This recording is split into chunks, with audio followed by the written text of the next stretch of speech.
Scene 1. Helmet and the Goose Conspiracy. Somewhere between the kingdom of bureaucratia and the great swamp of misunderstanding lay the inconspicuous village of Beesdewayan, a place where logic came to die, and satire was the national sport. Helmut Borch, a man of average height and above-average eyebrows, stared suspiciously at a cabbage. The cabbage, in turn, did not respond.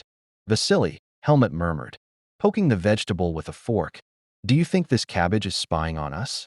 On the windowsill, Vasily the cat yawned theatrically and flicked his tail. "It's a cabbage, Helmut. If it is spying, it's doing so with remarkable discretion." Helmut narrowed his eyes.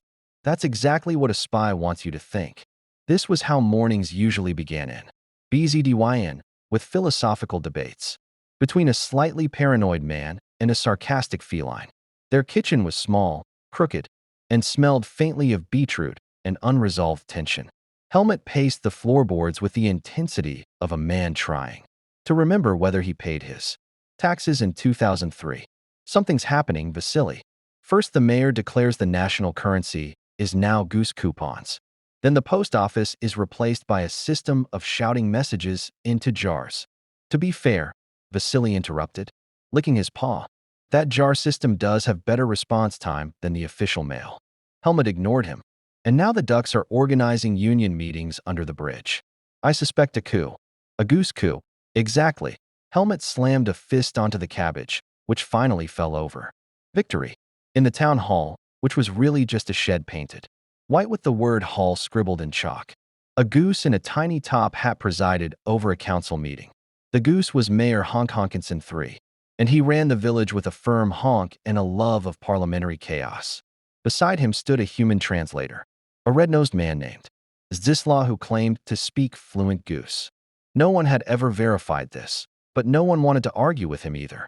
His mustache was intimidating. Mayor Honk Honkinson flapped his wings and let out a majestic honk. Zdzislaw translated solemnly. "The mayor proposes that Mondays be abolished due to lack of popularity and suspicious behavior." The council clapped. One man wept with joy. A goat bleated in approval. In the back corner, Helmut watched through a monocle he had made out of a jar lid. "It's worse than I thought, Vasily," he whispered. "They're rewriting the week." Vasily squinted at the goose. "To be honest, I'm fine skipping Mondays. What else have they proposed?" Helmut held up a crumpled document. "Law 32B. All disputes to be settled with interpretive dance." Vasily blinked. "Sounds fair." End of scene 1. The next morning, Helmut put on his investigative coat, an oversized trench with more hidden pockets than legal documents in the Ministry of Redundancy. In one pocket, he found a sandwich from 2018. He saluted it and moved on. Vasily jumped onto his shoulder. "Where to, Sherlock Flatbread?" "To the archives," Helmut declared. "We must trace the rise of the Goose Republic." Interior, Beesdewayan Archives, aka the abandoned broom closet behind the bakery. The archive was guarded by old Waleria, a woman in her 90s who smelled of cinnamon, revolution, and light disrespect. She wore 9 sweaters, 3 pairs of glasses, and wielded a feather duster like a sword. "State your business," she croaked. "Historical research," Helmut said. "Also maybe espionage. As long as you don't rearrange the socks," Waleria nodded, unlocking the closet with a dramatic flourish. Inside, hundreds of scrolls, jars, and oddly shaped cheeses lined the walls. Vasily sneezed. "This place is full of dust and bad decisions."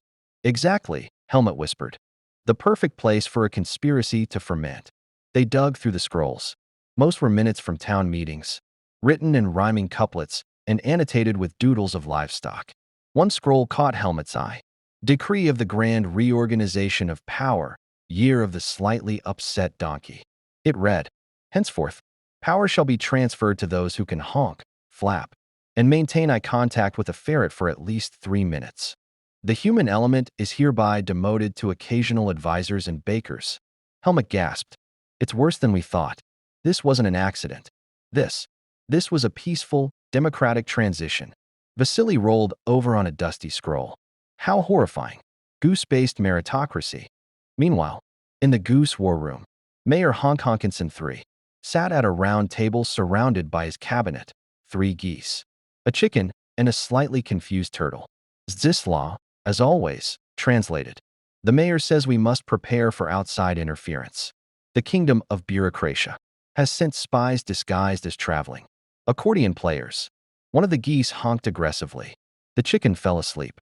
The turtle blinked very slowly, which everyone interpreted as agreement. Mayor Honkinson honked again. Zdislaw nodded. He suggests a countermeasure. Exporting BZDYNS democratic goose model to neighboring villages using musical theater. A round of applause followed.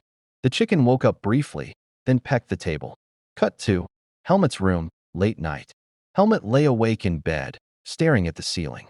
Vasily sat nearby, pawing at a map. So let me get this straight, the cat muttered.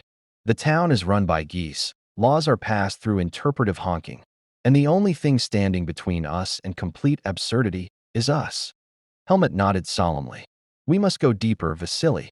I suspect the Ministry of Silly Logistics is behind this. That's just your old department, Vasily yawned. Exactly.